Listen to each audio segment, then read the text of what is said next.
time speaking in Queens ever. And my first time in the African Poetry Theater. I want to thank everybody for coming out. My apology for my tardiness. It took me 4 hours to get to New York today. I'm not sure why. I left Philadelphia at 12 noon, but I think it was the Easter day traffic.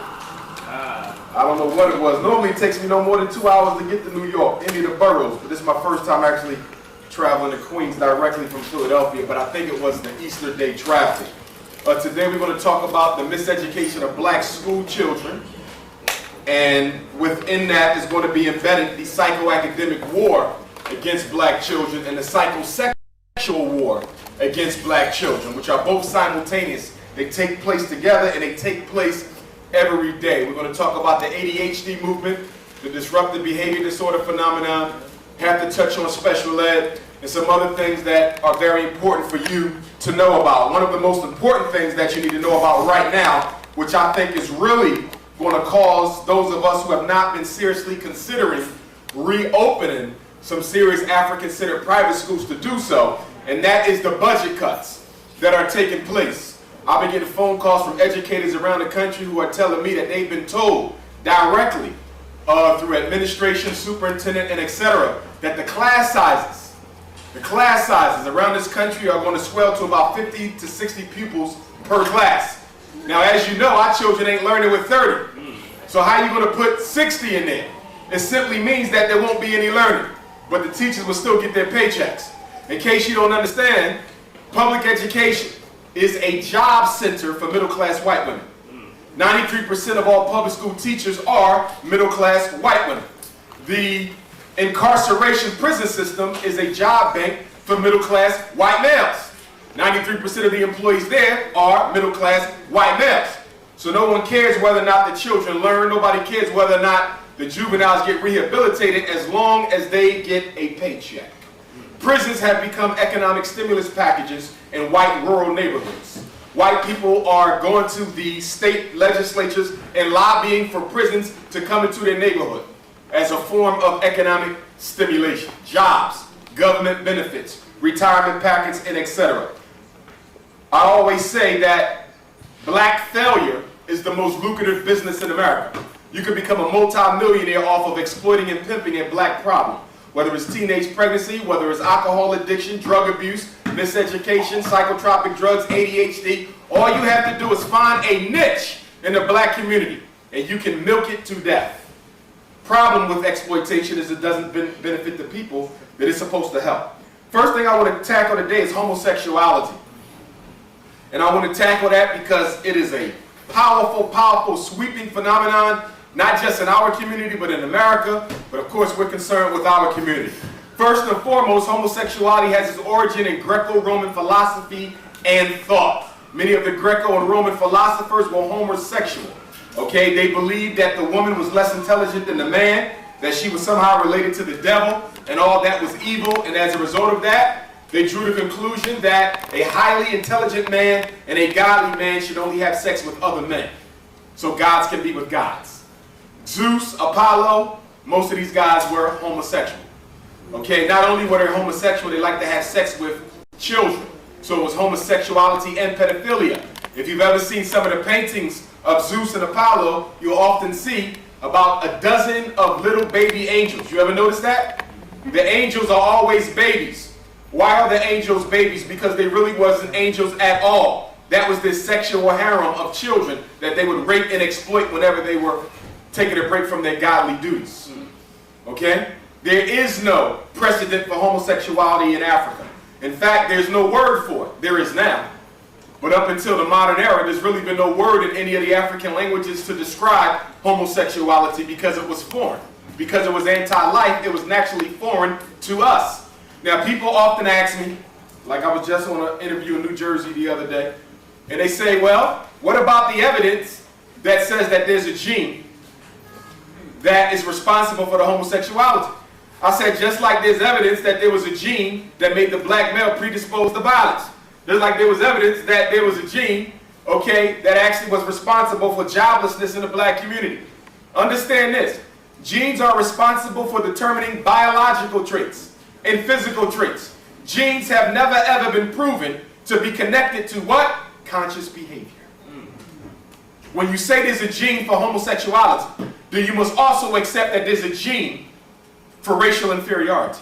You must also accept that there's a gene for violence. You must also accept that there's a gene for ADHD. The minute you allow your consciousness to be manipulated into believing that the behavior, the conscious decision to engage in sex with someone of the same gender is biologically predetermined, then everything that goes on in the black community can be blamed on faulty Negro genes.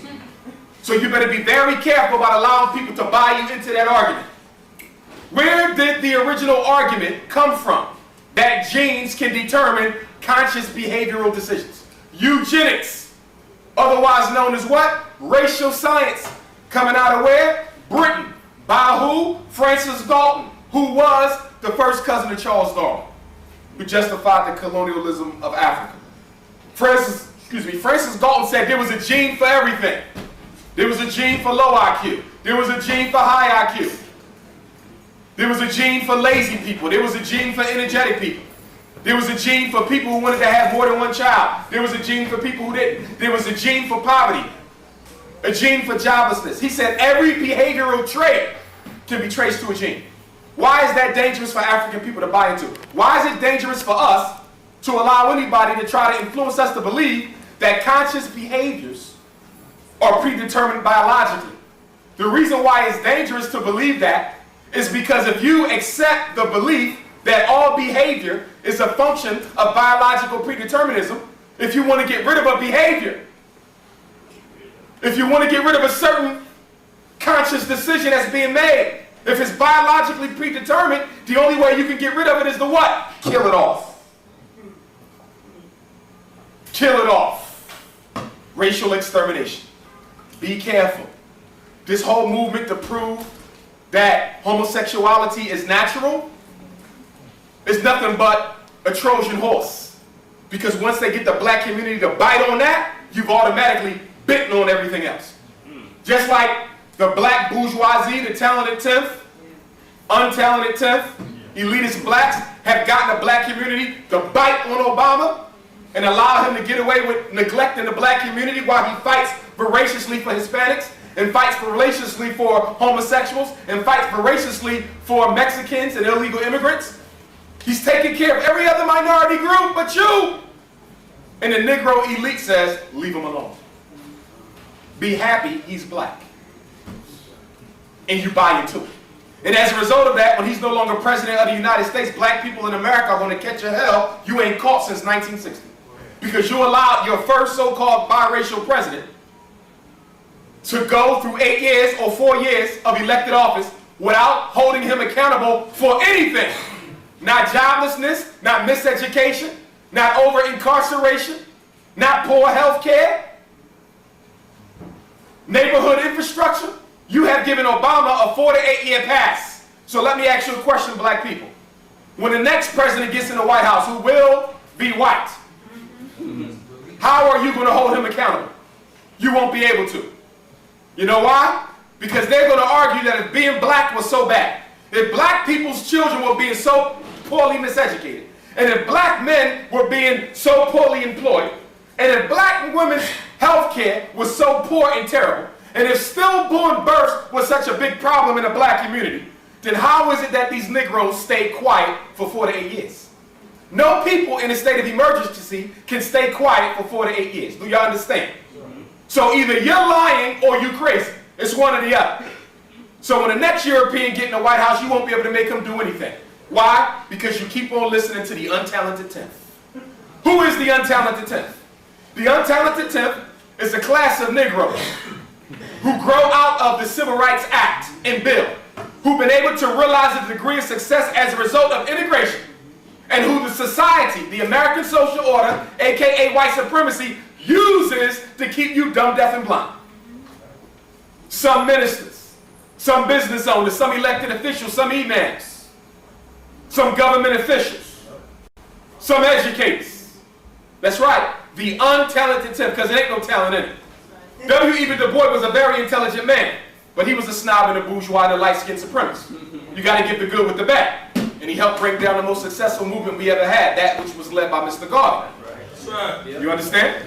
But one thing I can't give him credit for, as intelligent as he was assuming that if a Negro had a degree from a white institution, it automatically better suited him to lead. Did you hear what I just said?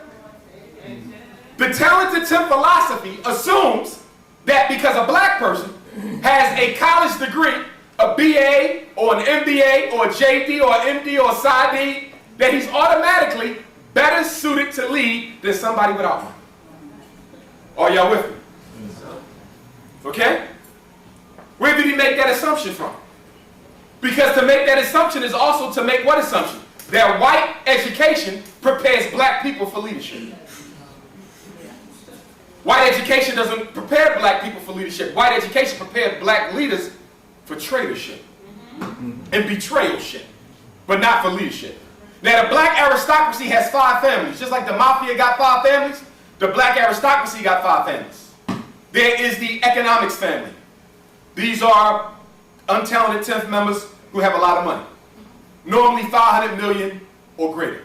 Jay-Z, Oprah, Bob Johnson, they will be in the economic family. Then there is the education family. These are Negroes who have doctorate degrees. You normally need a doctorate degree to become an elitist black and get it part of the inner circle. Sometimes if you got a master's degrees or a couple of them, you can get grandfathered in. But normally you got to have a PhD, PsyD, MD, JD, some kind of D. That's the education wing, the education family of the black aristocracy, the untalented 10. Then you have the entertainment wing.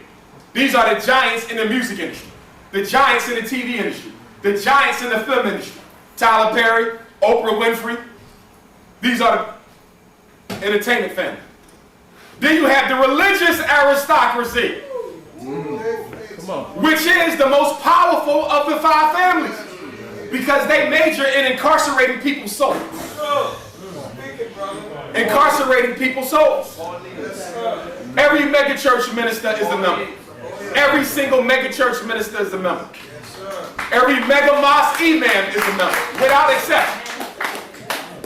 And then when you get to middle-sized churches and small churches, you got to really study the behavior because not everybody is a member of the aristocracy, but many of them are as well. And then the last family is status family. This is people who have status. They might not have a lot of education. They might not have a lot of money. They may not be in entertainment. They might not be into religion, but they have status. These would be who? Elected officials, school board members, police commissioners. These are the Negroes with titles. So to be in a black aristocracy, you must be in one of the 5 families. And you must get invited to the table. For example, I've been invited to the table 3 different times and I neglected every time. One of them came to me, they said, if you shut up and stop all this, you'll be in charge of all the psychologists in the city by the time you're 32 years old. I said, no thank you. Then I got approached by another one who wanted me to join a secret organization. I said, no thank you. I said, my loyalty cannot be to anything before it is to my wrist. And anything that tries to get me or anybody who tries to get me to pledge allegiance to anything before I pledge it to my race is an enemy to me and my race. That's right. So I'm telling you all here today, nothing comes before your race. Not your religion, not your neighborhood, not your fraternity, not your sorority, not your profession. Nothing comes before your race. And then, of course, black people always like to say, well, don't God come first?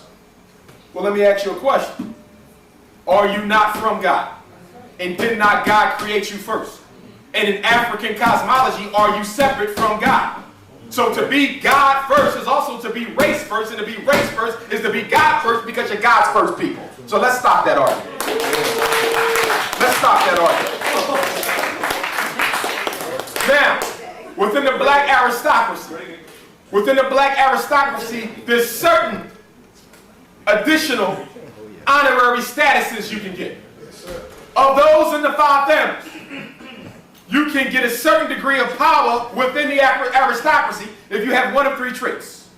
Doesn't matter if you're education, entertainment, economic status, or religion. If you are light-skinned, biracial, or homosexual. If you are light-skinned, biracial, or homosexual, if you are already in. I didn't say you become because you're light-skinned. Are you with me? I didn't say you become because you're biracial. I didn't say you become because you're homosexual. I said if you're already in it, and you're light-skinned, biracial, or homosexual, you're given increased power. Why is that? Because a light-skinned, biracial, or homosexual African has an added advantage over other members of the aristocracy and being able to weave their way into the white social order.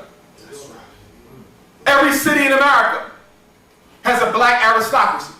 And within that black aristocracy, you have a secret black female lesbian ring, and you have a secret black male homosexual ring, bar none. Are you with me? Are you with me? And in fact, sometimes you are required to use your lust or your light skin to further the agenda of the black aristocracy in terms of kissing the ass of the white power structure. This is without question. How do the aristocracy manipulate black people? How do they keep us where we are? By controlling the way you think. Let me give you an example. Tavis Smiley, town hall discussions. He's been doing them for a couple years, totally financed by white corporations. And if you notice, whenever he does the town hall, he recycles the same 12 men. Have you noticed that? There's always 6 or 7 of the same 12. And you sitting there saying, well, dang, why they didn't use this sister, or use that elder, or get that brother? Why is it always Cornel West? Why is it always Michael Eric Dyson? Why is it always Al Sharpton? Are y'all with me? That's done intentionally. Do you want to know why? Because all of them know the script. They know the script. Are you with me, black people? Are you with me? They can't pull one of you up there and put you up there because you know what? They don't know what you're going to say. And what is the #1 goal of the black aristocracy as it relates to black people? Evade accountability at all costs. Let me say it again. To evade accountability at all costs.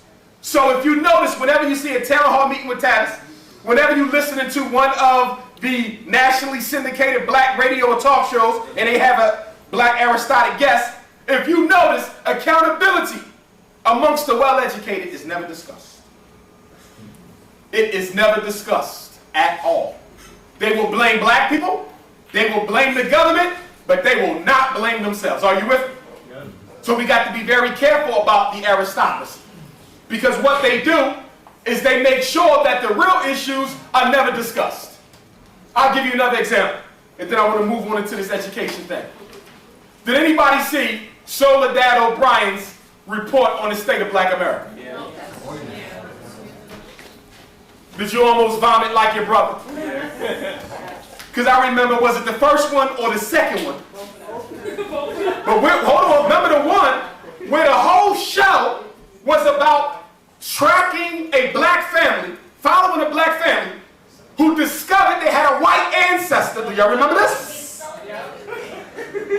And they followed them in their investigation to get in touch with the white relatives of their white ancestor. They never clarified whether or not the ancestor was a slave master or not. That was irrelevant. And the show went off with them hugging and kissing the white family that they had discovered. Soledad O'Brien. Now, every time you listen to a radio show, TV show, read a newspaper article, watch Tavis or any of the other Negroes, make sure, before you even waste your time, ask yourself, is this a grassroots show? Is this a grassroots interview? Is this a grassroots article? Or is this a black bourgeoisie article, TV show, or event? I was invited to a conference on black males on Delaware Avenue in Philadelphia a couple months ago. I couldn't wait to get there. They invited me, I saw the fly, I said, we're going to get down to business in here. I walks in. Now this is a conference on saving black boys. And guess who's running the conference? Whites, Hispanics, and Asians. Did y'all hear what I just told you? I couldn't believe it. I'm looking around for somebody else with some common sense, and I couldn't find one. I'm asking the black brothers who there, what is going on in here? And why do you have Asians, Hispanics, and white people running a conference that's supposed to be focused on saving black boys? because it was controlled by the black aristocracy. The brother at the top, who was getting the grant money, was an aristocrat. And guess what the conference was all about, good people? Legitimizing the funding for the following year. Did y'all hear what I said? So when you get a flyer saying we're having a convention on black women's health, we're having an educational fair on black children, look and see who's funding it. Look and see who's funding it. So you don't wait. I wasted my whole time there. Nothing good came out of it at all. Nothing at all. The Negroes who were there act like they didn't understand a word I was saying when I was talking about black people. And guess what happened? After I finished speaking, an African immigrant brother jumped up and cautioned me not to blame anybody for what's going on. I said, let me tell you something, you Negro, you just got here. That's number one. And you brought that colonialism garbage over here, which, what do you, see, people love to tell black people don't place blame. You notice that? Don't they? Don't blame nobody. That's the word they use. We don't call it blaming. We call it accountability. That's right. And we're going to hold everybody accountability who's responsible for our condition. Obama on down. Don't you ever let nobody tell you you cannot blame the people who are responsible for your condition, that you got to find some issue, but not person who's in charge of that. Now, what I have in front of me right now is the American Psychiatric Association's position paper on the removal of homosexuality out of the DSM-4. Now, this book is the DSM-4. This is the book that every mental disorder contains. Okay? 400 and something diagnoses. It's been around since 1844. And you know what you was doing in 1844, right? Right. Now, up until 1973, 1974, this book included homosexuality as a mental illness under number 302.0. Homosexuality was in this book up until the year I was born. I'm a 74 baby, as disorder 302.0. Why did they decide to take 302.0 homosexuality out of this book in 1973, 1974? And is it somehow related to the first documented cases of HIV in 1972, 1973? And is it somehow related to Secretary of State Henry Kissinger's National State Security Memorandum NSSM 2000 on black population control? Homosexuality ain't got nothing to do with nature and nurture. It's about reducing the black race through political engineering. Get serious, black people. Get serious, black people. And although I'm very, very firm in discussing my position on homosexuality, I want to make sure I give you this disclaimer. And I mean this. As someone who has worked with black homosexuals and continues to do so, be careful not to ostracize and deride them. Because what I find is in every homosexual or lesbian I've ever met in my life from our community, they was driven into that life as a result of sexual or emotional trauma. Did you hear what I said? So the black community and black family is responsible for the proliferation of trauma-based homosexuality, lesbianism, bisexualism, and transgenderism. Don't ostracize. I did not say let them spend significant amounts of time with your children teaching them that lifestyle. I didn't say that. Are you with me? Okay? My daughter's not going to be around that energy. Not because I'm discriminating against your humanity, but you can't keep who you are away from anybody. If I didn't tell you my positions on education, you would learn them sooner or later anyway. That's right. And anything that a child is presented with as normal becomes normal to the child. And the reason why homosexuality and lesbianism is growing at such a rapid rate is because black children in the 21st century are the first century of black children in American history for the first time who will be taught that homosexuality is an acceptable expression of love and romance. Tragic. Did y'all hear what I just said? Tragic. They are the first generation. Up until now, it was taboo. It was strictly down low. Now it is proudly public. Tragic. And when I say proudly public, I mean proudly public. I was giving a lecture at one of the historically black colleges up in Pennsylvania a couple months ago. Guess who walked in while I was giving a lecture? 2 cross-dressed black males. Students. Students! Pocketbooks, blouse, high heels. Yes! At one of the oldest HBCUs in history.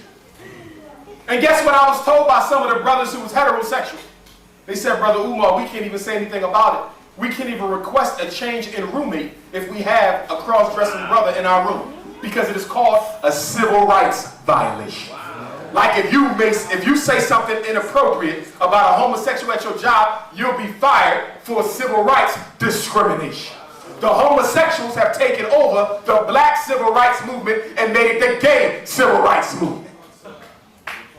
And it's our fault, because black people got a bad habit of holding everybody's hand whenever we got to do something for us. See, when it's time to struggle, you got to go and find a Native American, like he got something in common with you, because you think you got Indian in your family and all that nonsense. Okay? You ain't got Indian in your family, you got Perm in your family. Every time it's time to struggle, we got to go and get a Hispanic, an Oriental, an Arab. We got to get somebody from India. We got to get white women. We always trying to get other minority groups to join with us in the struggle. What's wrong with that? They don't like you no more than white people do. Did you hear what I said? I just rode up Jamaica Ave. I saw nothing but Indians from India running all the businesses. Okay? They have nothing in common with you except your money.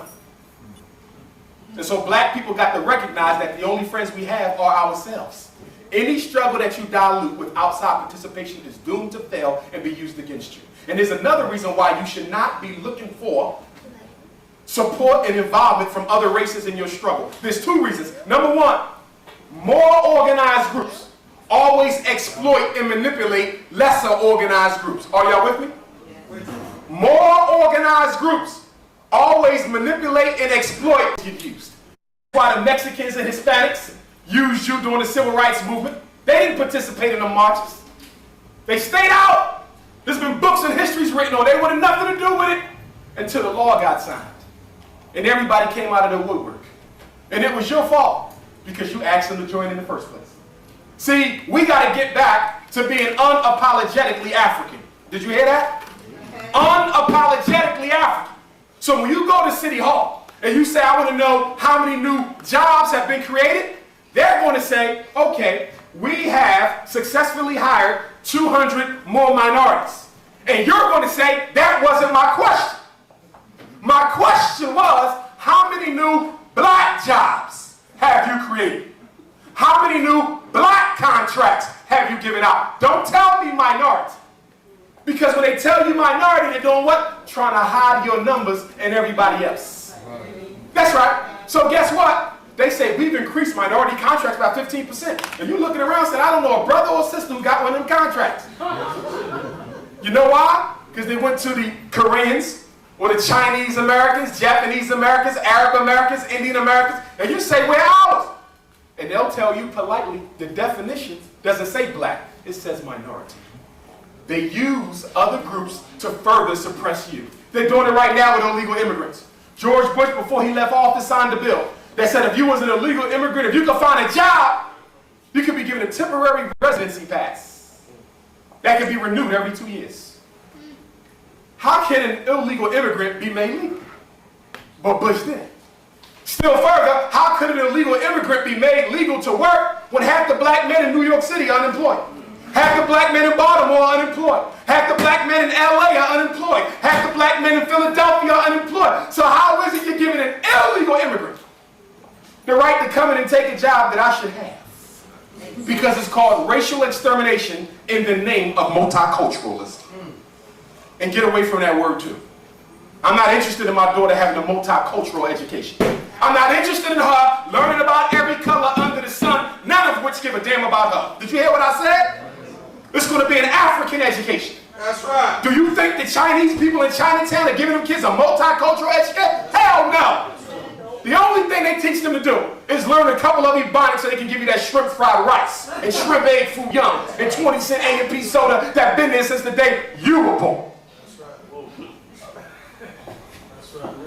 Them damn chicken gizzards. That's right. You keep on eating them up with that dirty gravy. That's potluck gravy. Everything left over from last night is in that gravy. You like, do that taste like birthday cake?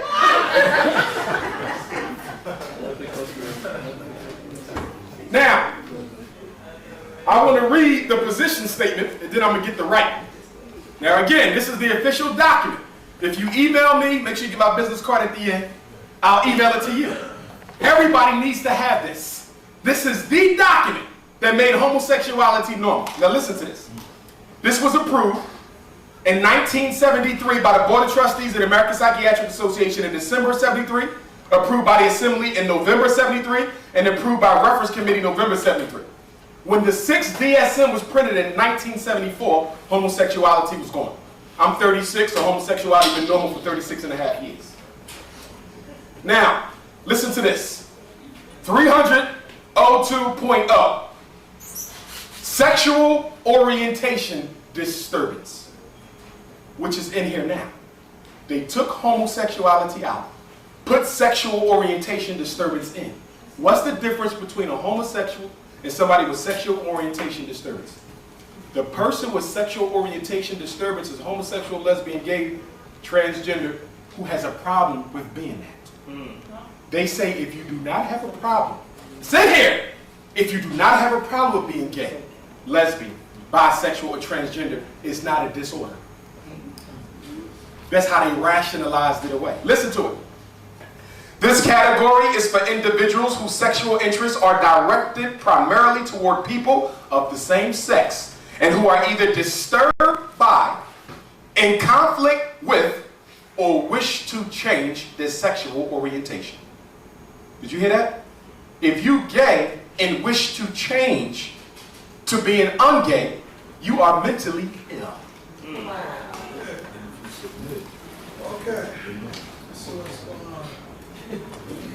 This diagnostic category is distinguished from homosexuality, which by itself does not constitute a psychiatric disorder.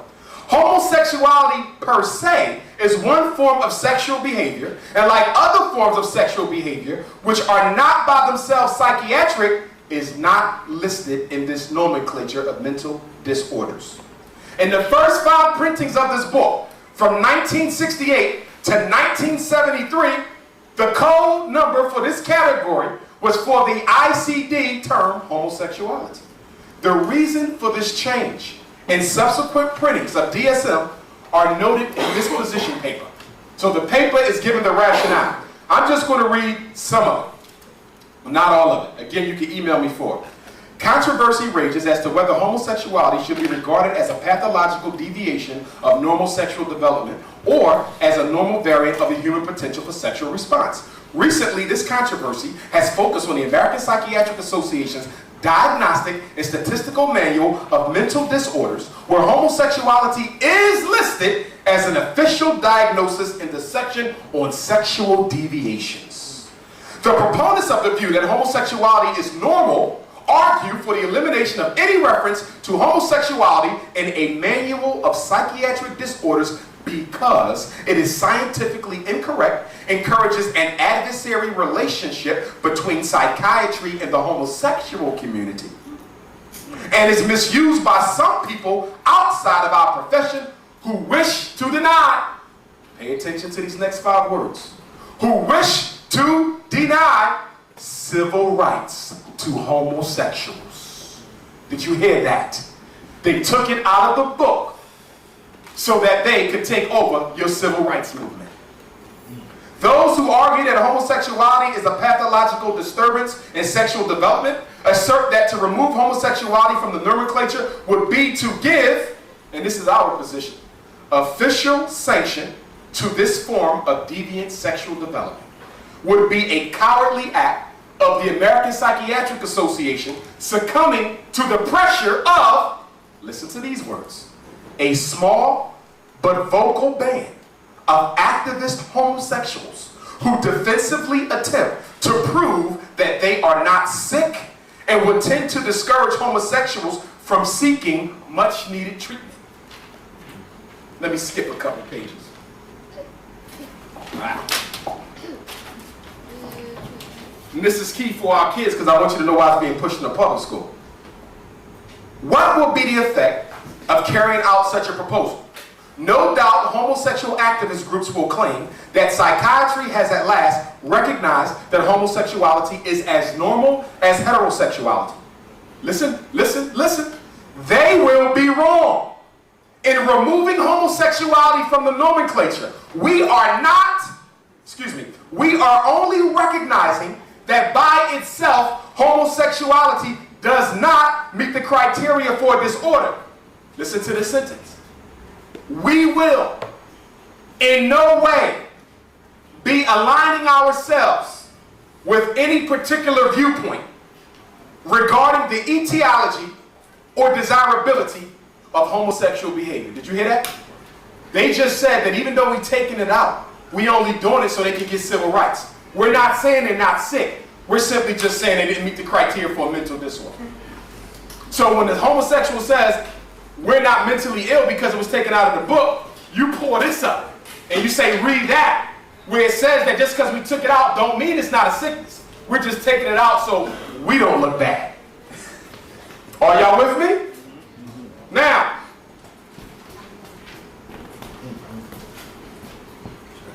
furthermore, we will be removing one of the justifications for the denial of rights to individuals whose only crime is that they like to have sex with people of the same orientation. Civil rights takeover. And now it's into your schools. You know why it's into your schools? Because now homosexuality is a civil right. The homosexual groups are pushing for what? Homosexual education right alongside black history. Did y'all hear that? If you want to know why you ain't got black history in a lot of the cities where it's been pushed, it's because the homosexual groups have got the motion tabled at the school board meeting. And they said, before you can teach black people who they are, since we are a minority group too,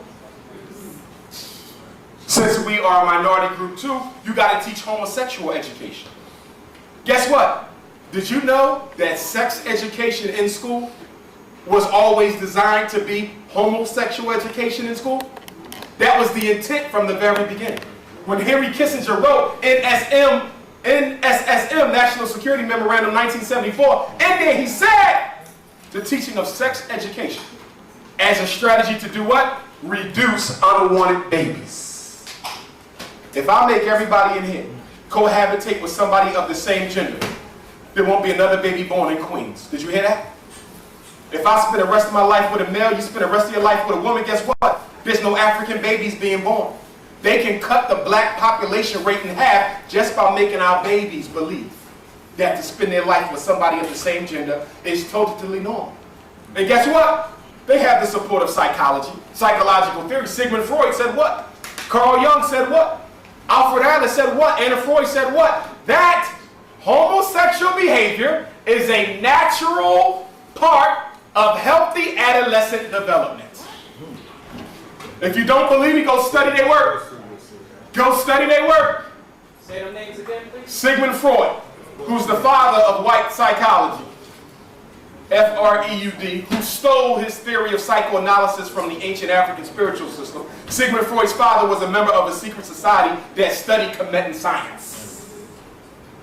Carl Jung also went to Africa and stole theory. Alfred Adler, Anna Freud. In fact, the question isn't which white psychologists agree with homosexuality as being a normal form. You got to find ones who don't. Yes, sir. People that who created the Ma'afia 21. Yes. They talked about that. All of them was in that. Woo. All of them. I didn't know that. And that was created. It's the biggest killer of black people. Yes, it is. More than anything combined, more than drugs, more than any violent crime combined together.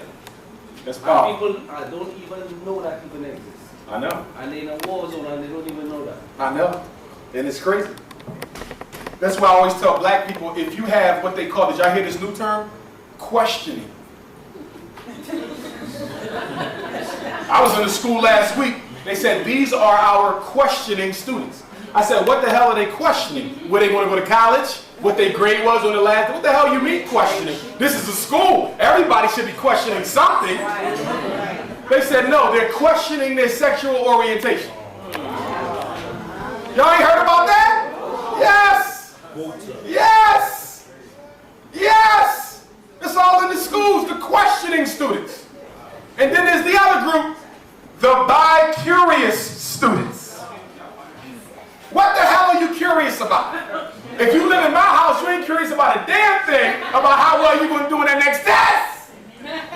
Bi-curious are the heterosexual students who think they might want to experiment with somebody of the same sex.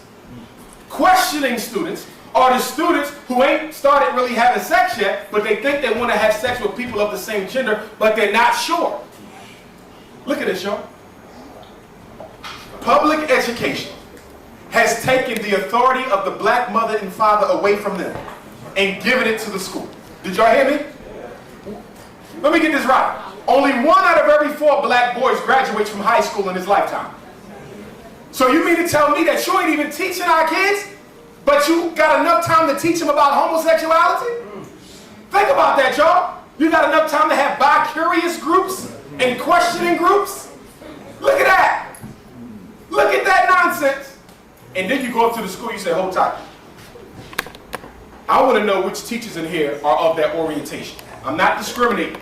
I just want to know which of my kids' teachers are homosexual or lesbian. I just need to know for my own self. Sir, that's confidential.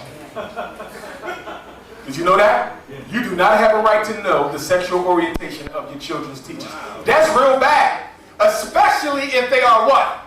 Language arts, history, civics, or social science. Why? Because these are the teachers who teach them what to think so they can fit into the American social order. That's right. And I know homosexual teachers in the school, and they have a very slick way of sticking their propaganda into the lessons. I'm serious. I didn't say that we should discriminate against them. Everybody got a right to a job, a decent education, free from violence and discrimination. And not 1 minute would I stand up here and say that they should be stripped of their human rights. I don't stand for that. Because like I said, most of them are victims of trauma. So I'm not going to abuse or misuse anybody who's of a different orientation. It's a mental illness. No more than I would beat up on an alcoholic or somebody who's a chemical addictive situation. I'm not going to beat up on them. I'm not going to beat up on a brother who, well, I might have to if he's a domestic violence predator, but he got to get some help. I'm not going to beat up on the homosexual, lesbian, and gay brothers and sisters. But I got to be clear that this behavior is not in the best interest of our people. That's all we say. Are y'all with me? We don't hate nobody. And if there's anyone here who belongs to that community, we want you to know we don't hate you at all. In fact, I would like to have a private meeting with you because I think I can make you become curious again. I think I can make you question. I'm serious. Because if you notice, whenever they talk about this, they only tell you about the people who go into the lifestyle. They never tell you about the ones who come out. Are y'all with me? That's right. You see? So they won't want to ask me, well, Brother Umar, what about kids when they're 4 and 5 years old and they feel attracted to somebody of the opposite sex? I say, here we go with some more homosexual propaganda. A 5-year-old child knows nothing about sexuality, period. They are not yet at the developmental age emotionally to be able to have an attraction for anyone on the sexual level, heterosexual or not. Well, you know what? When I was young, I remember liking it. You was a damn lie. You don't know what you was thinking when you was 5 years old. You knew you was crazy, but you don't know what it was in your mind. That's somebody try to run that on me. Kids ain't even there yet. They're not even there yet. One brother told me, well, Brother Umar, I was always attracted when I was 5 and 6 years old to the man across the street. He would cut the grass and the sweat was dripping down his back. And I just knew that, yes, listen to me, y'all. This was on a radio show. There was a radio show, brother invited me on because he wanted to challenge my position that homosexuality was not normal. By the end of the show, he was questioning. I said, brother, guess what? You wasn't attracted to him sexually. Because at 6 years old, your sexuality, your psychosexuality hadn't developed yet. Right. What you were attracted to was a strong man because you didn't have one at home. Are y'all with me? See? Yes. We're going to make all them question. We're going to have 2 groups in high school. Those who are questioning into and those who are questioning out to. Now, let's talk about this war. First of all, parents, you need to recognize that any information you get about your child from a public school is probably wrong. Right. Y'all looking at me like I'm crazy. What the hell you mean? Your report card grades. Your child came home with straight A's and B's. That's supposed to mean what? It's supposed to mean that your child has mastered the grade level criteria up to that point. But is that what it means? No. Because children are graded based on what? Effort and how the teacher feels about it. That is true. Did you hear what I just said? Yes. You think you got one of the sharpest kids in the whole city of New York because they had A's and B's, honor roll every marking period, and you don't find out till they get to middle school that they don't know nothing. Because the teacher graded them based on how she feels and how hard they try. And guess what else? If I'm a teacher and all my kids are doing poorly, which means it look like I ain't doing a good job because I ain't got nobody I can use as my poster child, you know what I'm going to do? I'm going to make some of them look like they learn to legitimize my position. Did you hear what I said? So you all in the classroom, you all in 5th grade, all of you reading on the 3rd grade level, but this whole front row, they going to go home with A's anyway. Because if they don't, the principal going to start questioning the teacher and how well she's educating your children. So to keep my job, I'm going to make some dumb kids look smart. Yep. I'm telling you what I know. I'm in the schools every day. I see it. How about I see principals go tell teachers, you cannot fail those kids. Are y'all with me? And the teacher said, hold tight. I'm not going to socially promote them. They are not ready to go to the next grade. They need another year of this. You're not going to do that because that makes me look bad. And when the superintendent and assistant superintendent got to come and do my review, annual report on my job performance, guess what? I might lose my job. Pass them kids. Did y'all hear what I said? I've seen assistant principals tell teachers, pass him because I want him out of my school, but he don't know nothing. I don't care. I want him out of here. That's right. This is what they do. Then you get your standardized test scores. And you say to yourself, well, Brother Umar, these are standardized tests. These coming from the State Department of Education. So if it said that my child is proficient, how could that be wrong? That's a test they took. Let me tell you. Depending on the test that they're giving your child, you have to see whether or not they are scored on a bell curve based on performance or whether they are scored based on a criteria. What is the difference between criterion reference test and performance reference test? I'm going to give you an example. I give you all the spelling tests in here. Every one of you failed, but I'm grading on a curve. It's performance based. Do you know what that means? Those of you who got 67, 68s, and 69s are proficient. Did y'all hear what I just said? You're proficient even though you don't know nothing because I'm grading on the curve. And on the curve, there's always people who what? Fail, and always people who get proficient. Those tests don't mean nothing, y'all. Those tests. I evaluate kids, and one of the things I require when I do my psychoeducational evaluations is a copy of every report card and every test that they take and standardized. And I'm looking at a kid with A's and B's, proficient, can't even read. Yes! I said, there's no way in hell this is true. That kid can't even read. Because they grading on a curve. And the teacher grading based on how they act in the class. That means our smart boys who can't sit still for 5 minutes, they might get a C or a D when they're the smartest kid in the class. But never make honor roll. Are y'all with me? I see some of y'all, the lights coming on like, that's my baby. That's right. That's why you're going to get my card, so if we got to do something, we'll do something. Okay? I got my first phone call from a New York City principal the other day, said, I need you to come here and talk to some of my parents. He said he cares. I'm going to find out if he really cares. He's telling me the issue ain't him and his school. I forget what borough. I'm waiting for him to call me back. But he said, it's my parents.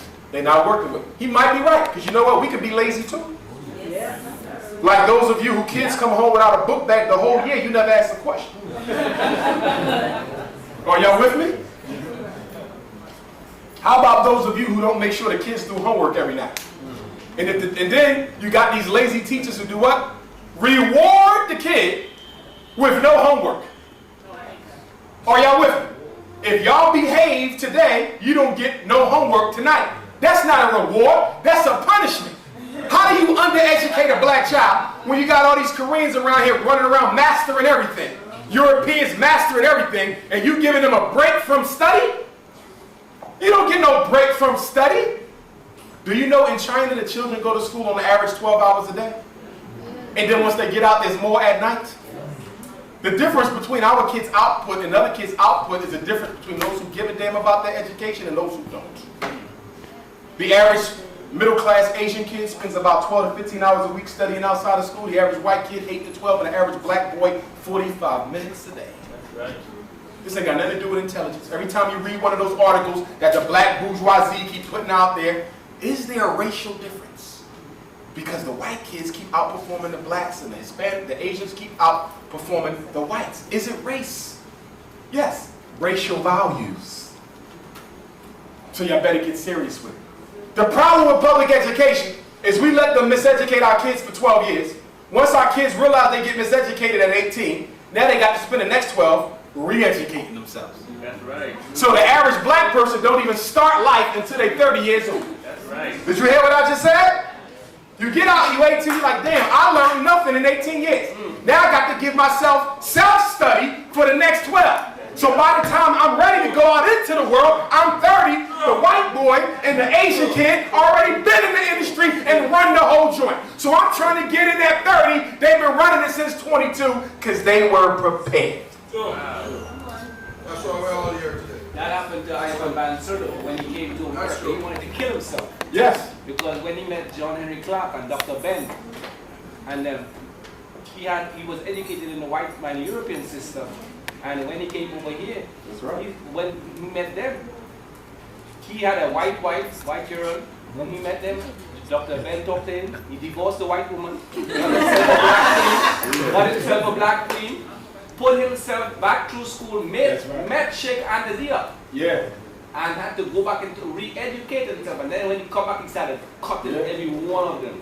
And Van Sertima was a bad boy. He's a bad He was man. one of my favorites. Bad man. You know.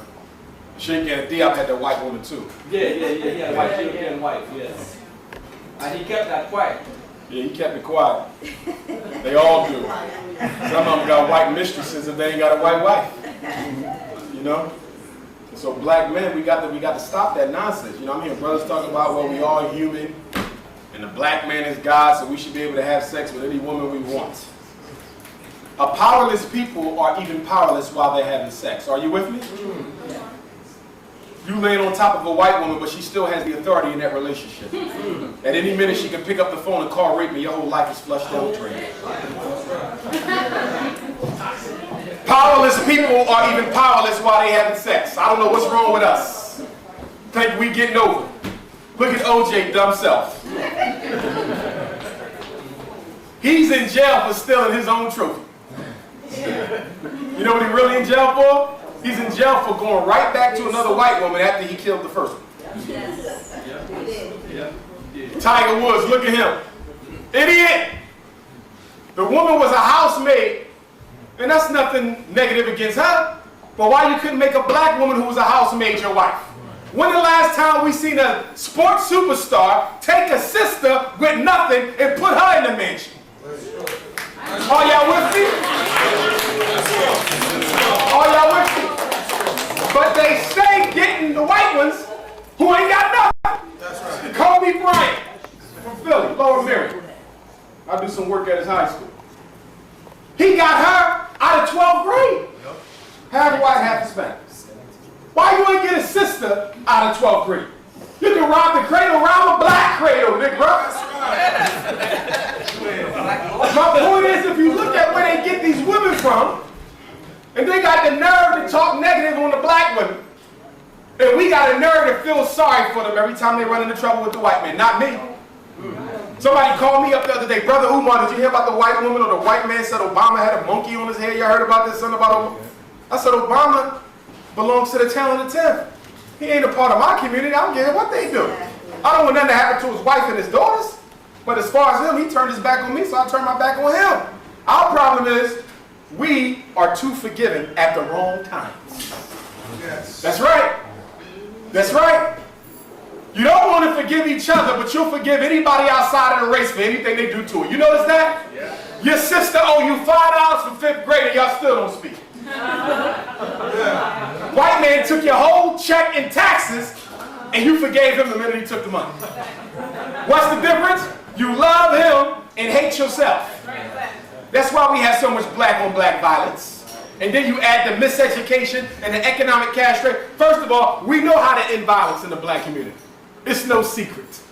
3 things. Number 1, the community has to re-educate its people. That's number 1. Yes. Number 2, the society has to give black men and women livable wage jobs. I didn't say McDonald's. I said a livable wage job. Are you with me? I'm not knocking nobody who works at McDonald's. But I'm saying that that income is not enough to support a wife and children. Give them a livable wage job, and the school district got to start properly educating our children. That's right. Because even though your child get a high school diploma, they still don't know nothing. Do you know that the K-12 education that a black child gets in the United States is useless anywhere else on earth? Yeah. Did you hear what I just said? Your child's kindergarten through 12th grade education is useless in any other country on earth. You cannot go to Africa with a diploma from Queens High School thinking you're going to get a job. You don't know the first thing about planting or anything. You can't even go to Europe and get a job because it's an education and socialization or brainwash. And one of the biggest problems we have in the black community, we don't have a socialization process for our children. What are they supposed to be thinking by the time they 5? What are they supposed to be thinking by the time they 10? What are they supposed to be thinking by the time they 13? What are they supposed to be thinking by the time they're 18? Not what they're supposed to know, not only what they're supposed to know, but what should they be thinking about? What are your kids thinking about at 12? Video games. 15, basketball. 18, prison. Now, I brought with me Physician's Desk Reference. What is this book? This book has all the side effects for all the drugs we love to give our kids. And in case there's any parents in here who got their kids hooked on brain drugs, I want to read you the side effects to some of these brain drugs. Would that be useful to you? Here we go. Strattera. You know what Strattera is, right? That's the drug you give kids with ADHD. Ritalin, Strattera. This is Strattera, one of the top sellers. Listen to the side effects. Appetite loss, constipation, cough, crying, diarrhea, dizziness, drowsiness, dry mouth, ear infection, fatigue, headache, indigestion, influenza. Your child can catch the flu taking Strattera. Irritability, mood swing, nausea, running nose, skin inflammation, stomach pain, vomiting, weight loss, abnormal dreams. Like the one a young man told me at one of my schools. He said, Mr. Johnson, I'm ready to do harm to myself. I said, why you want to do harm to myself? He said, because I keep having dreams ever since I started taking this medicine of me having relations with my own mother. He said, I never had dreams about my mother before I started taking this medicine. Are y'all with me? Devils in a jar. Abnormal orgasms. Takes me to another child I know. He was outside playing basketball, 17 years old. He was on 3 different drugs.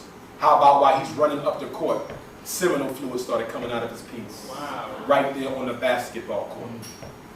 Why? Because we letting white middle-class female school teachers and some Negroes tell us that our kids need drugs to get an education.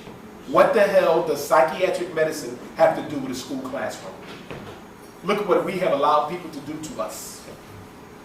95% of every black child on a drug is on a drug because the teacher wanted them to, and you listened. Did you hear what I just said? 95%, show me somebody whose kid is on drugs who didn't get on drugs because the teacher made the recommendation to the parent. Are teachers trained in mental health? No. Are they trained in psychology? Do they have a degree in psychiatry? So why in the hell are you letting them tell you that your child got a psychiatric condition? Appetite loss, chills, constipation, diminished sex drive, dizziness, dry mouth, ejaculation disorders, erectile problems, fever, headache, hot flushes, sexual impotence, indigestion, insomnia, gas, menstrual problem, muscle pain, palpitation, prostate inflammation. I'm still on the same drug, by the way. I know you're like, yeah, it's the same drug. Skin inflammation, sleep disorders, sweating, tingling, and urinary problems. What drug is that? Strattera. This is the physician's desk reference PDR, Pocket Guide to Prescription Drugs. You need to buy these 2 books. If you are the parent or grandparent or somebody who cares about a young black child, you gotta have these 2. You take them everywhere you go. Because the minute somebody starts telling somebody that their kid got ADHD or needs some drugs, you want to read the side effects, and then you're going to say, would you give that to your child? White woman, would you give that to your child? Bougie black man, would you give that to your child? No, I'm being honest. The average black principal is a bourgeois. Am I wrong? They come straight from the hood with everybody else, but seem to forgot that. Are y'all with me? And will side with a white teacher against a black parent, which is the most disgusting thing I see every day. Are y'all with me?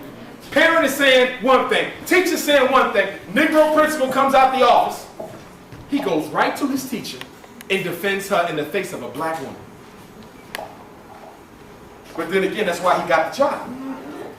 I'm going to give y'all one more, then we're going to write on the board because I want to make sure we go over this special education. Show of hands, who lives in Queens or works in Queens in this room? Okay. What about Brooklyn? Manhattan? Harlem? Okay. Who did I leave out? The Bronx. The Bronx? Staten Island? I'm Philly though, so don't beat me up if I forget something. All we got is North Philly, West Philly, South Philly, Northeast Philly. Okay? Y'all got all kind of stuff. So don't get mad at me. How do you spell Strattera? Strattera.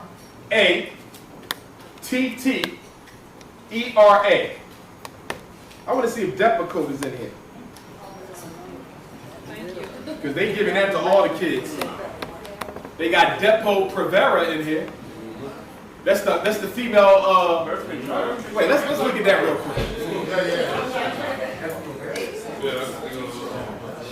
Here we go. Sisters with pills in their arm. Listen up.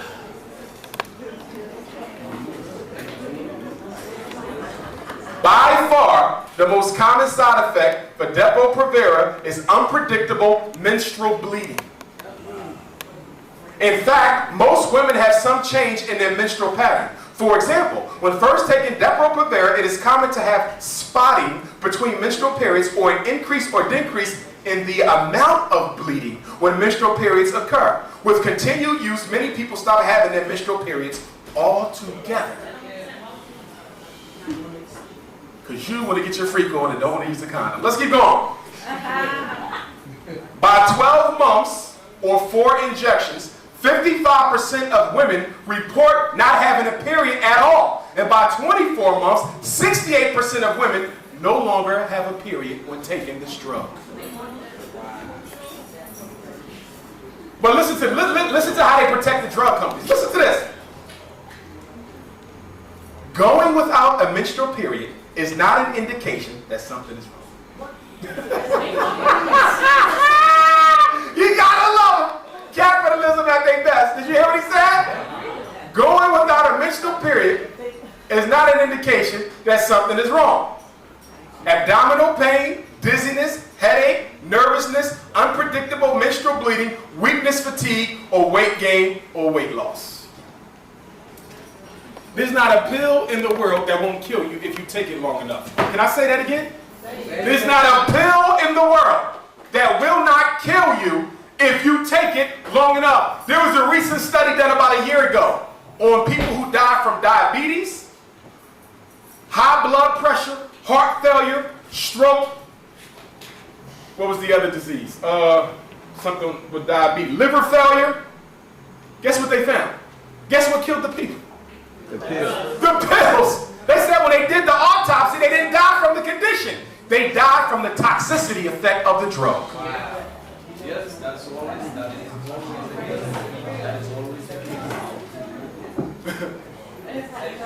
Sister called me up the other day. She said, "Brother Umar, I lost my job. School district got on. They let the people go because of the budget crunch." She said one of her friends called up and said, you're going to lose your medical. You're going to lose all your doctors. She said, I'm not so sure that's a bad thing. I mean, you got to get your health care, sisters and men. But who you go to is the question. You know, I've seen naturopaths work wonders that medical doctors cannot work. I'm telling you, I've seen some stories in my lifetime. You know, so it ain't about an MD. Okay? A hood doctor can be more successful sometimes. We got Dr. Sebi. Dr. Sebi, you got? In Philly, we got Dr. Burton. Layla Africa also. Layla Africa. You don't need, because remember now, as Dr. Burton in Philadelphia told me, medicine is a religion. Did you hear that? Oh, yes. He said medicine. Medicine. Exactly. He said that what they do in the doctor's office isn't based on proof. It's based on belief. Did you hear that? Now here we go, Depakote. Why am I giving you a Depakote?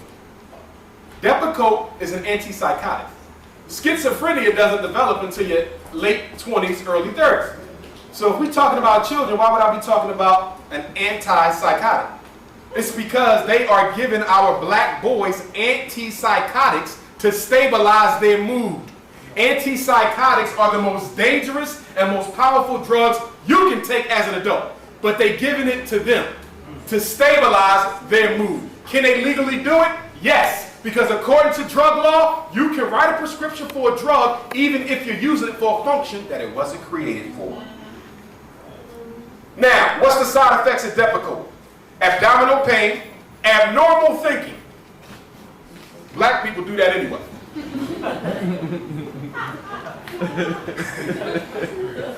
Breathing difficulty. You feel me? Breathing difficulty, bronchitis, bruising. How do you get bruises from taking a pill? Constipation, depression, diarrhea, emotional changeability. You see how they make this real cute? Abnormal thinking, emotional changeability. You know what they're saying there? That the pill for schizophrenia can cause schizophrenia. Wow, that's deep. Flu. Fellas, y'all listening, fellas? Hair loss. Hair loss.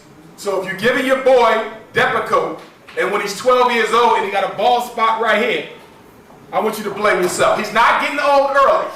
You gave him drugs. Okay? Headache, incoordination, indigestion, infection, insomnia, loss of appetite, memory loss, nasal inflammation, nausea, nervousness, ringing in the ears, sleepiness, sore throat, tremor, vision problems, vomiting, weakening, weight loss again. You got to get one. We got to get one. Now, before I go to the board, I want to read the criteria for ADHD. You're going to love this. Now, ADHD is what? The #1 most diagnosed condition in childhood. And now you're going to find out why it's the #1 most diagnosed condition in childhood. This is going to blow your mind. And it's all about the drug. How much money do the drug companies make? $45 billion a year off the disruptive behavior disorders alone. You see, what did I say when I opened up? You can get rich pimping black people. And guess what? ADHD doesn't even stand for attention deficit hyperactivity disorder. You know what it really stands for? Absence of daddy from the home disorder. Boys with daddies don't catch these diseases because daddies don't let them. Are you with me? And I don't blame my sisters because they have a tough job of raising children by themselves. So I don't blame a woman for that. The men have to get involved in the lives of these boys, and we're not doing it. We're selfish, and the only time we want to get involved with a sister's son is if she gives us a cookie. And you know what the cookie is. ADHD. Chocolate chips, cinnamon raisin, vanilla, butter pecan. Now, here we go. Listen to the criteria.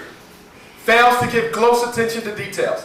has difficulty sustaining attention, does not seem to listen when spoken to, does not follow through on instructions, has difficulty organizing tasks, avoids, dislikes, or is reluctant to engage in tasks, loses things necessary for task completion, is easily distracted, is forgetful in daily activities, fidgets with their hands and feet, leaves the seat in the classroom, runs about or climbs excessively, has difficulty playing or engaging in leisure activity, is often on the go, talks excessively, blurts out answers, has difficulty waiting for his time, and interrupts other people.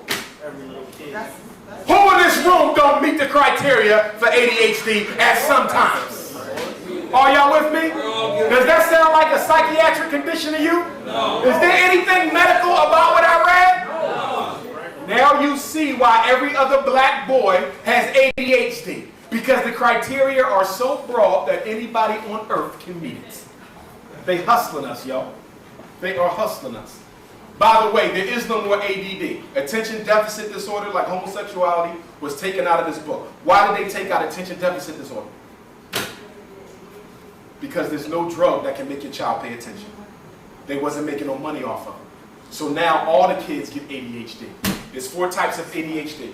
Primarily hyper, primarily inattentive, combined when you're hyper and inattentive, and then there's ADHD NOS, which means not otherwise specified, which means they didn't meet criteria for ADHD inattention, ADHD hyper, or ADHD combined. But if you still want to give them the label anyway, just put NOS on back. And they can still get the drug. Guess who runs the American Psychological and Psychiatric Association? Money from the drug companies. They tell them what to put in here, y'all. We got to stop taking that stuff and treating it like it's facts. And guess what? Special ed and drugs have something in common. If you put your child on psychotropic drugs and then you decide you want to take them off, DHS, Child Protective Services, can take your children. It's called medical neglect. Please be aware of that, black parents. If you don't put them on a drug, they can't do nothing to you. But if you give them the drug and then try to stop it, because you heard one of my lectures, are y'all with me? They will take your children. So now we have parents doing what? Getting a prescription filled. And y'all know what they're doing. Because they can't say, I stopped, because they might lose their kids. Could you imagine that? Losing your kids by protecting their health. Special education, which we're about to get into now. Nobody can make you put your kid in special ed. But once your child is in special ed, and you want them out, and the school does not want your kid out, they can make you leave them in. They take you to due process with the state, and they can force you to keep your child in special ed. So the best thing to do is to do what? Prevent the problem before it starts. Now, let me go to my board. When do we get special ed? 1975. Right after homosexuality became normal. Right? Now, there is no federal special ed in America before 75. Okay? That means special ed is what? 37 years old. A 37-year-old experiment that has what? Failed. Now, in special education, you got 13 disorders. Learning disabilities. Here we go. Autism, which I'm going to put AU. Mental retardation, I'm going to put MR. Emotional disturbance, I'm going to put ED. Specific learning disability, SLD, which has 8 subtypes. 1, 2, 3, 4, 5, 6, 7, 8. What are the 8 subtypes? Basic reading skill, BRS. Reading fluency, RF. Reading comprehension, RC. Math calculations, MC. Math reasoning, MR. Oral expression, OE.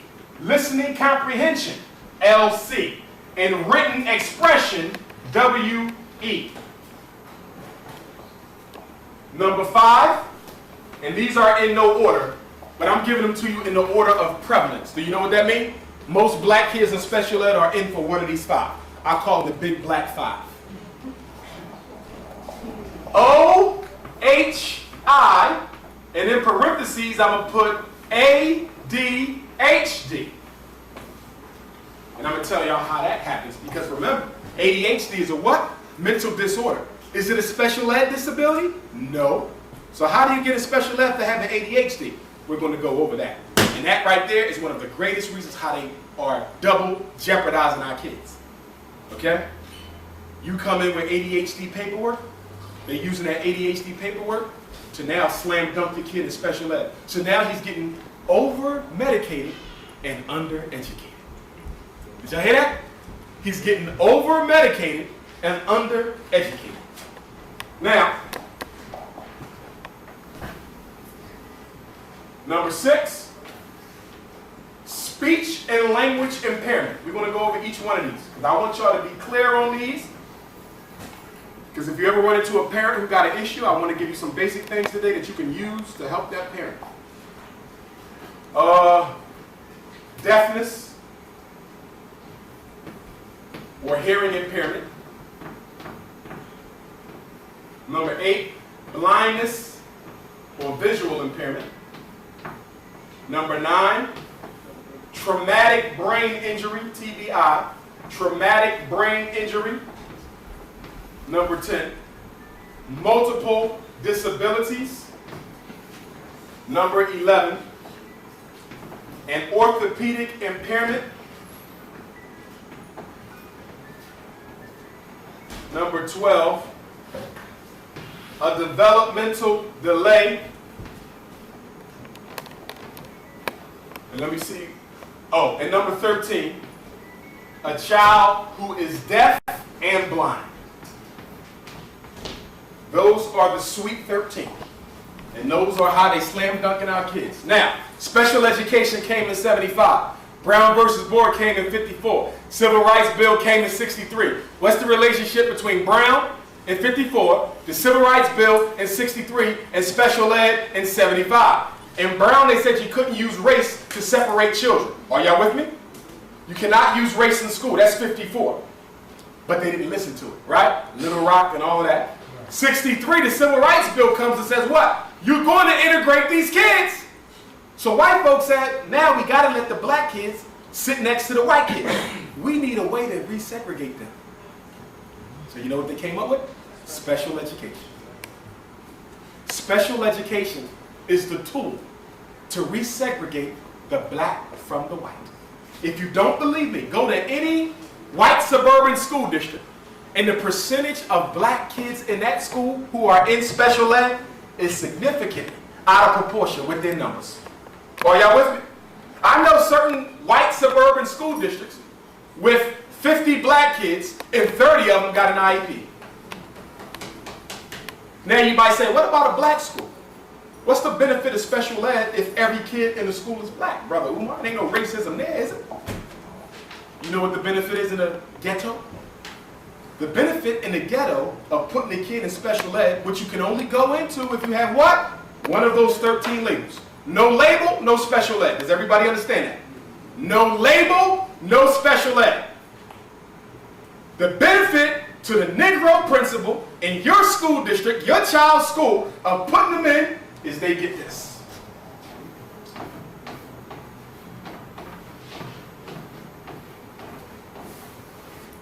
$9,000 extra per child. Did you hear what I just said? A special ed child is worth twice as much as a regular ed child. A special ed child is worth twice as much as a regular ed child. By the way, that just went up. It was 7, now they get like 9. They might cut it back down because of the budget cuts.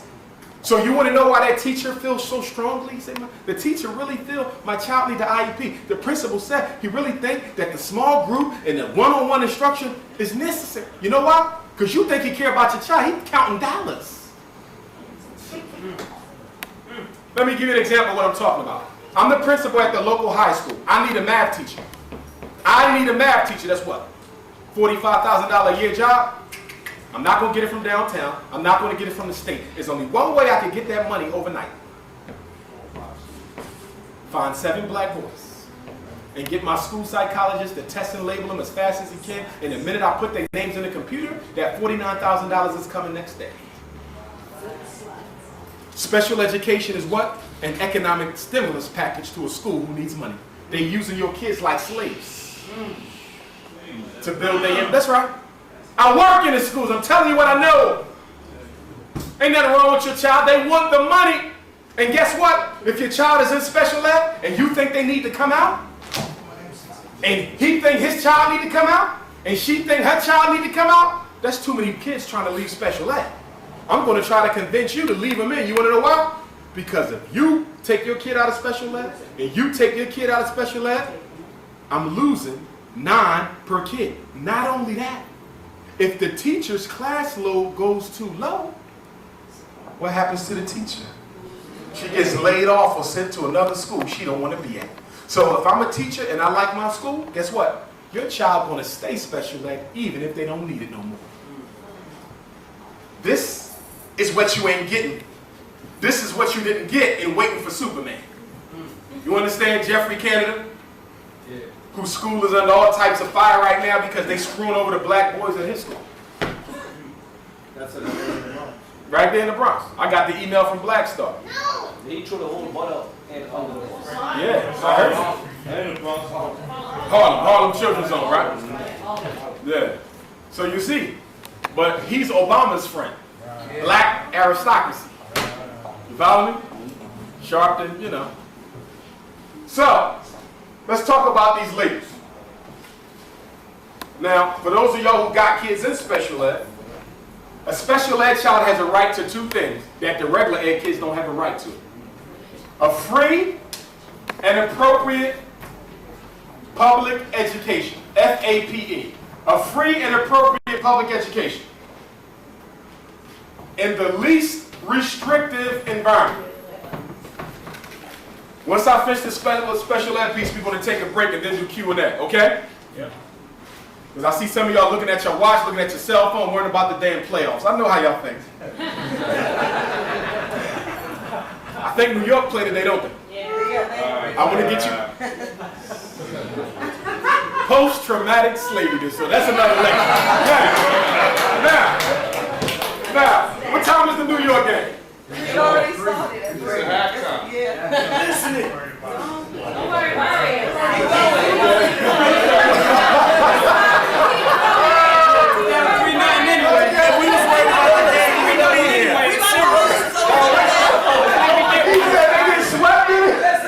Well, the Sixers, they're going to get swept today, too. So, hey, we're in the same boat. By the way, Philly and New York got something else in common. Not just the Sixers and the Knicks getting swept out the playoffs. Guess what else we got in common? The school district of Philadelphia and the school district of New York City are tied for the worst black male graduation rate in America for any school district with at least 10,000 kids. And guess what is the percentage? New York and Philadelphia only graduates 27% of the black boys. Did you hear what I said? We are the worst in America. That's worse than Compton. Think of all the black places in the country. We worse than all them. New York and Philly, 27%. So out of every 100 black boys in New York, only 27 will get a degree. That's not including the ones who actually know something after they got it. Now, FAPE. What is FAPE? If a child is in special ed, they have a right to a free and appropriate public education. It must be free, you don't pay no money, and it must be appropriate. Now, who determines whether or not it's appropriate or not? That's the argument. The teacher is going to say, I think this IEP is appropriate.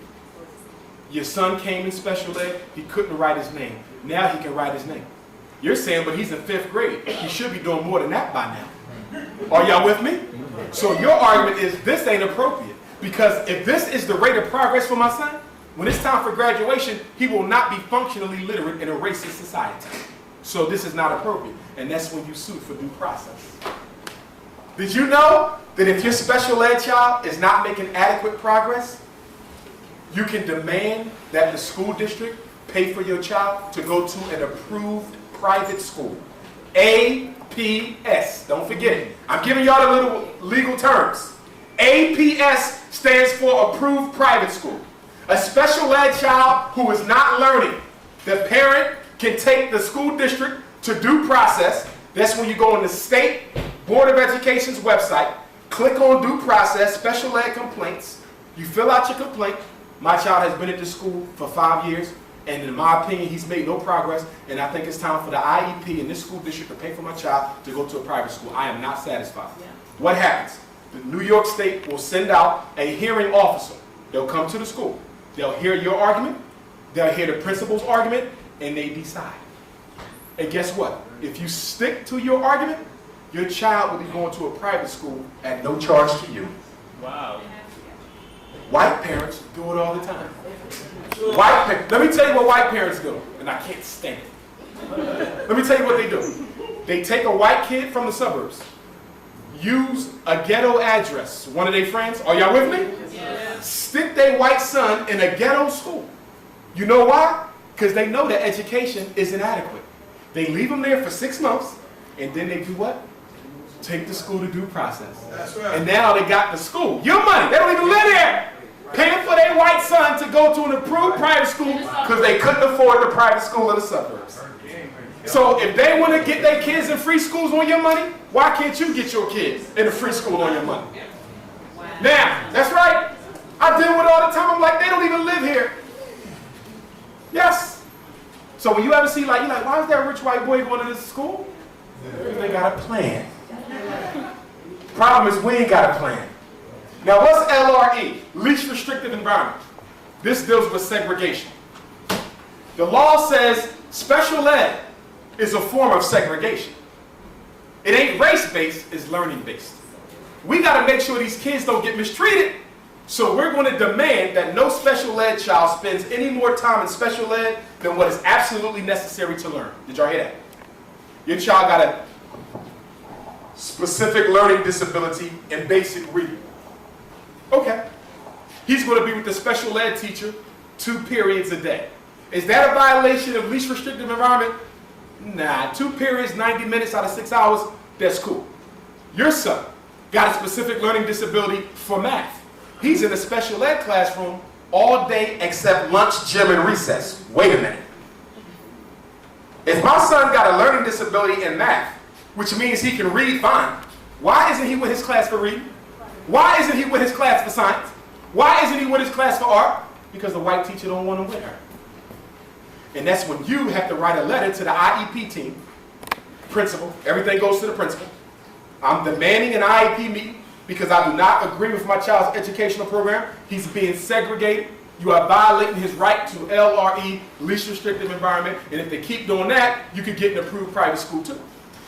Now, what is the job of the IEP team? They got 3 responsibilities. Number 1, come up with your child's learning program. Okay, what's step 1? You write a letter to the school. I want my child tested because I think they got a disability. They call me, the school psychologist. Not me, somebody white, because most of us ain't black. Okay? Less than 1% of all school psychologists in America are black. If there's anybody in here considering going back for a master's degree, you better consider school psychology. Get your New York State certain school psych. You can work for yourself without a doctorate degree. We're the only psychologists who can work for ourselves, private practice, without a doctorate degree. I'm getting my doctorate degree now, but if I could do it all over again, I wouldn't. Instead, I would have got a law degree. Are y'all with me? So when you call me and say, Brother Umar, they screwing my school, instead of me telling you behind the scenes how to get them, I can actually represent you. Can you imagine me coming in with my briefcase?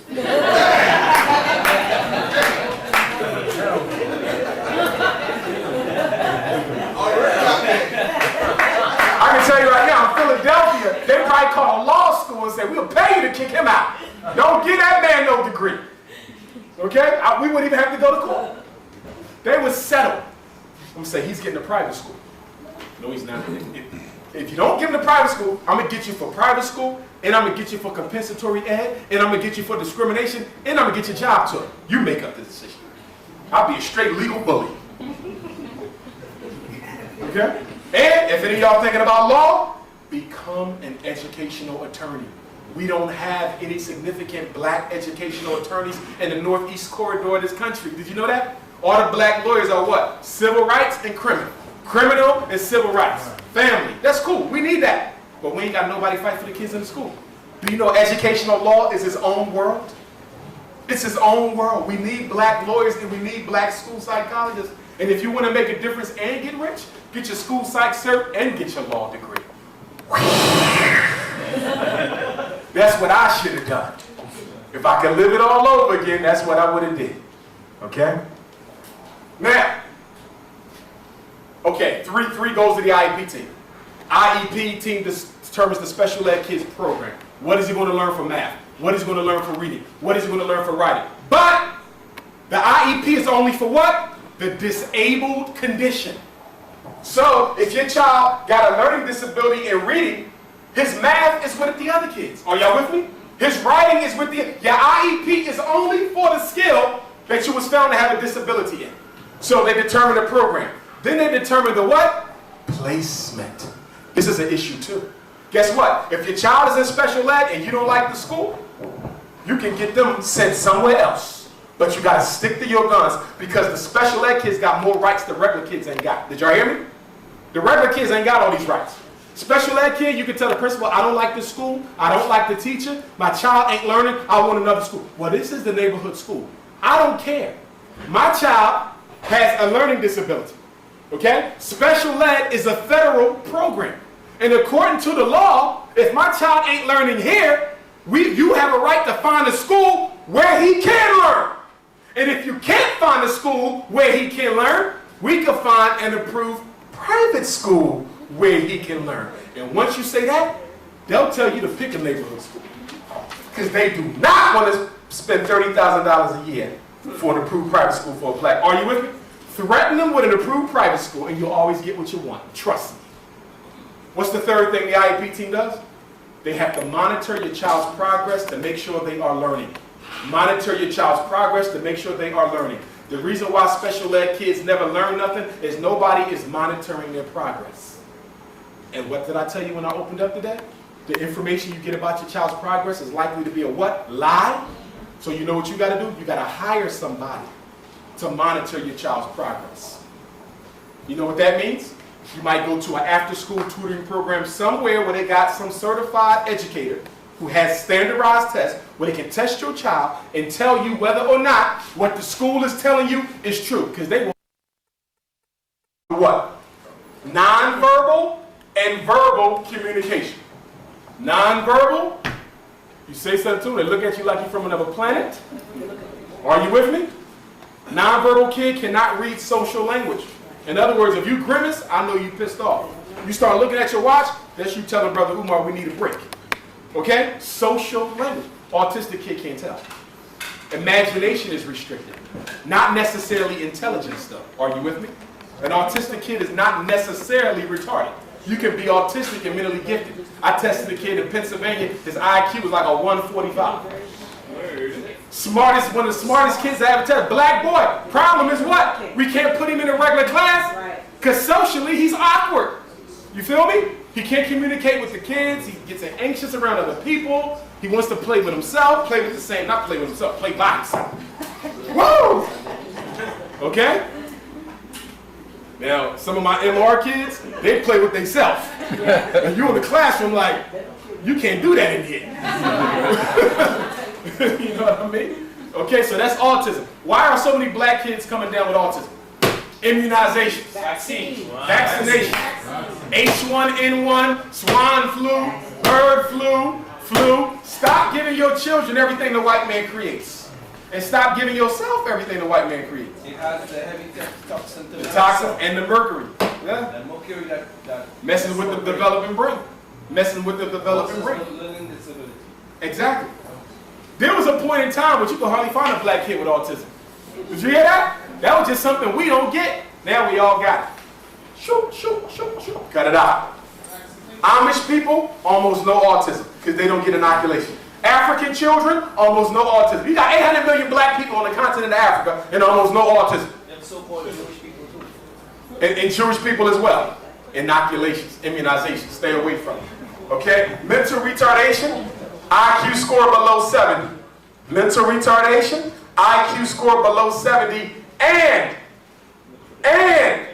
There must be proof that the child does not function as well as other children their age. There must be proof that the child does not function as well as other children their age. You cannot diagnose mental retardation just because the IQ score is below 70. Y'all got me? Why can't we diagnose it just off the score? Because every IQ test is racially biased. So you can't be saying black kids are retarded on a white racist IQ test. So you need proof on top of it. Emotional disturbance, I hate this label. This is what they give badass black boys. Okay? Do all you can to keep your child from being diagnosed with ED. How do you know they're going to try to diagnose them with ED? Because they're not going to tell you. They're going to say, we need you to sign this paper. We want to test your child. How do you know if they're looking at ED? If the only problem your child got is behavior, then they're going to make them emotionally disturbed. Did y'all hear what I said? So now I don't want to hear nobody talking about, I didn't know they... If your child learns fine and they want him tested, it's only so they can say he's emotionally disturbed. And once he get that label, oh my gosh. Forget about the magnet schools, forget about the private schools, forget about the after school programs. Anytime somebody see them two words together, emotional and disturbed, they don't want nothing to do with Raheem. Now, what's the difference between emotional disturbance and other health impairment? Other health impairment is a special ed category for children with medical problems or psychiatric, because that's a form of medicine. And the problem is adversely affecting their educational performance. Please remember that phrase, AAEP. No IEP unless there's an AAEP. The problem must adversely affect educational performance. Now, if Raheem has an outside diagnosis of ADHD, a conduct disorder, oppositional defiant disorder, epilepsy, diabetes, whatever it is, and it's affecting his learning, other health impairment. ADHD is a form of an other health impairment. I don't like it though. Why? I don't like kids with ADHD being put in special ed for ADHD. Why? Because it really ain't no damn thing as ADHD. Do y'all follow me? So he's getting miseducated off of a fictitious label. And how does that happen? The school don't know he was diagnosed with ADHD. You told him. Because you love to tell them all your business. So you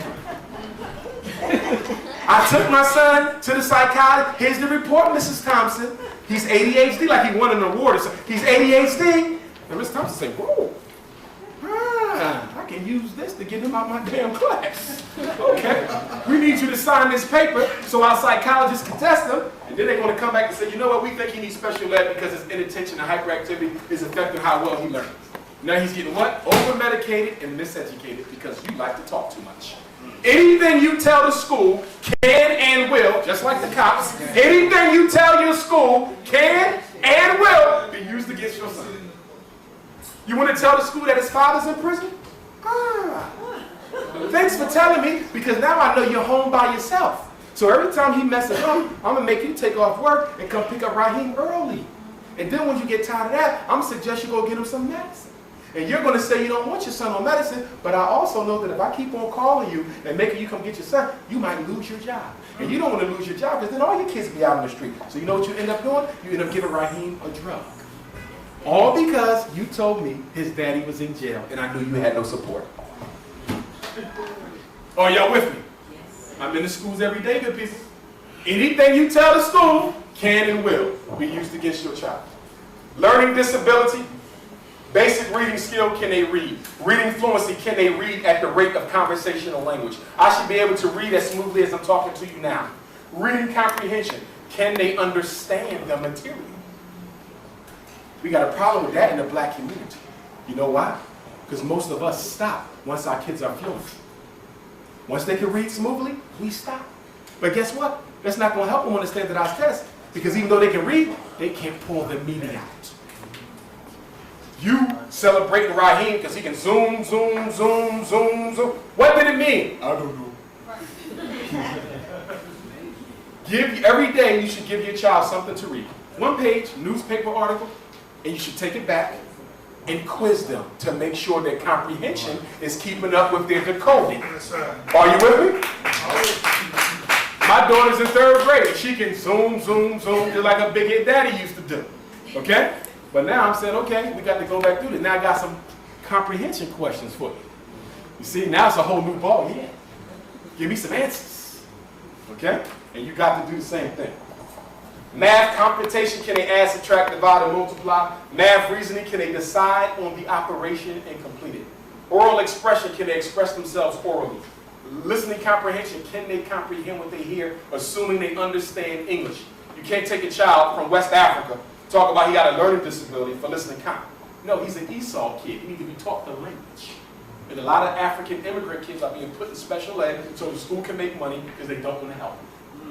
But the Hispanic kids, oh, they get the Esau. The whole Esau program seems like it's just for them and the Chinese kids. Okay? But the African immigrant kids don't get no help. And written expression.